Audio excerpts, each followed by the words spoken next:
సాయి భోజన్ ఇది ఒక అద్భుతమైనటువంటి కార్యక్రమం. మీ అందరి సహాయ సహకారాలతో అత్యంత అద్భుతంగా సాయినాథుడు ఏదైతే ఆయన భావన చేశాడో సంకల్పించుకొని ఆనాడు షిరిడీలో ప్రతి ఆదివారం గురువారం తాను స్వహస్తాలతో వండి 10 మందికి భోజనం పెట్టాడో ఆ సంకల్పాన్ని నెరవేర్చే కార్యక్రమమే సాయి భోజన్. ఏ అకేషన్ అయినా అవ్వచ్చు, ఏ అకేషన్, ఏ శుభకార్యం, ఏ కార్యమైనా దాని సందర్భంగా మీరు కూడా ఈ సాయి భోజనంలో పాలు పంచుకోండి. సాయి కృపకు పాత్రలు కండి. జై సాయినాథ్. ఆ తర్వాత ఈ 43, 44 అధ్యాయంలో చిట్ట చివరి అంశం అమృత తుల్యమగు బాబా పలుకులు. ఎంతో అద్భుతమైన మాటలు చెప్పాడు. అవేమిటో మనం చూద్దాం. ఎవరైతే నన్ను ఎక్కువగా ప్రేమించెదరో వారు ఎల్లప్పుడూ నన్ను దర్శించెదరు. నేను లేక ఈ జగత్తంతయు వానికి శూన్యము. నా కథలు తప్ప మరి ఏమీ చెప్పడు. సదా నన్నే ధ్యానము చేయును. నా నామమునే ఎల్లప్పుడూ జపించుచుండును. ఎవరైతే సర్వస్వ శరణాగతి చేసి నన్నే ధ్యానింతురో వారికి నేను రుణగ్రస్తుడను. వారికి మోక్షమిచ్చి రుణము తీర్చుకొదినదును.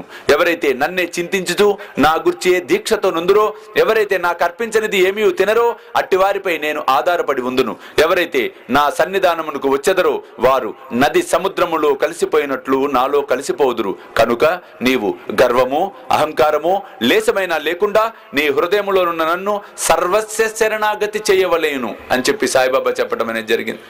ఎంత అద్భుతమైన మాటలో చూడండి. అందుకే హేమంత్ పంత్ గారు రాశారు, అమృత తుల్యమగు బాబా పలుకులు. సదా ఆయనను ఎవరైతే ధ్యానిస్తారో, సదా ఎల్లవేళలా ఆయన కథలను మననం చేస్తూ ప్రతి విషయంలోంచి కూడా ఆయన కథను తీసుకునే ప్రయత్నం ఎవరైతే చేస్తారో, ప్రతిదీ భుజించేటప్పుడు సాయిబాబాకు సమర్పించిన తర్వాత భుజించడం ఎవరైతే అలవాటు చేసుకుంటారో, ప్రతిరోజు ఎవరైతే ఆయన దర్బారుకు వచ్చి ఆయన్ని దర్శించుకొని పోతూ ఉంటారో అటువంటి వారికి అద్భుతమైనటువంటి స్థితిని కల్పిస్తాను అంటున్నాడు షిరిడి సాయిబాబా. అటువంటి వారు ధన్యులు అంటున్నారు షిరిడి సాయిబాబా. కాబట్టి సాయి బంధువులారా, సర్వకాల సర్వావస్థలందు సాయిబాబాను, సాయి నామస్మరణము, సాయి సచ్చరిత్ర పారాయణము వీటిని దర్శించుకొని గుర్తుకు తెచ్చుకొని శ్రవణము పఠనము చేసే ప్రయత్నం చేసినట్లయితే మాయలోంచి బయటపడగలుగుతాం. మరి చూడండి, 18 రోజులు 15వ రోజుకి వచ్చామే, మాయ మన్నెవరిని ఏం చేయలేకపోతుంది. అందరం వస్తున్నాం, కూర్చుంటున్నాం, ప్రశాంతంగా బాబా కథలు శ్రవణం చేస్తున్నాం. చలిమని ప్రకృతి కూడా మన ఏం చేయలేకపోతుంది. చూడండి బాబా శక్తి ఎటువంటిదో. కేవలం 2 గంటల సేపు మనం ఇక్కడ కూర్చుంటేనే ఇంత మనకు గొప్ప శక్తి వస్తుంది. అలా ఏ సర్వకాల సర్వావస్థలందు ఆయన కథల గురించి ఆలోచిస్తూ గుర్తుకు తెచ్చుకుంటూ ఏ పనైనా చేస్తున్నా సరే, ఏ పనైనా మీరు చేయండి, కానీ ఆ పని చేసేటప్పుడు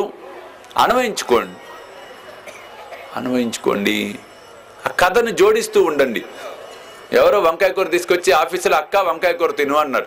వెంటనే తర్కడి భార్య గుర్తుకు రావాలి. మనం చెప్పాలి ఎగ్జాంపుల్స్. ఏమో తర్కడి భార్య కూర పంపించావే, మనం చెప్పుకున్నాం. ఎవరన్నా టీ అడిగితే చోల్కర్ టీ కావాలా, సాయిబాబా టీ కావాలా? ఎందుకు ఇవన్నీ చెప్పటం? అలవాటైపోతుంది. మన దైనందిక జీవితంలో ఇది ముఖ్యమైన భాగంగా ఎప్పుడైతే మనం చేస్తామో ఆ రోజున ఆధ్యాత్మికంలో మనం ముందుకు వెళ్ళగలుగుతాము.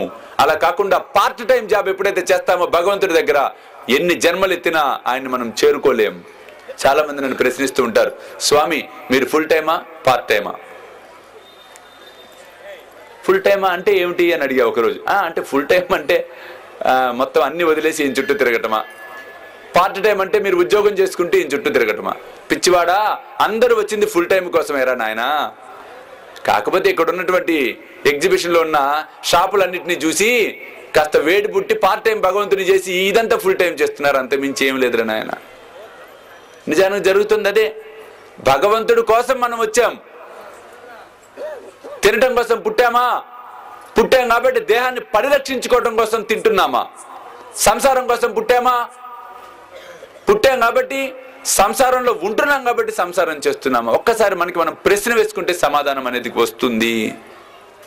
మీ కర్తవ్య కర్మలన్నీ దేనికోసం చేస్తున్నారు? ఉదర పోషణ కోసం కాదండి, పొట్ట నింపుకోవటం కోసం కాదు. పొట్ట నింపుకుంటూ శక్తిని తెచ్చుకొని ఆ శక్తిని పరమాత్ముడి వైపు మళ్లిస్తూ ఆయన గురించి ఆలోచిస్తూ ఆయన గురించి చింతిస్తూ ఆయన్ని చేరుకునే ప్రయత్నం చేయటం కోసమే మనము ఈ జన్మనెత్తటం అనేది జరిగింది.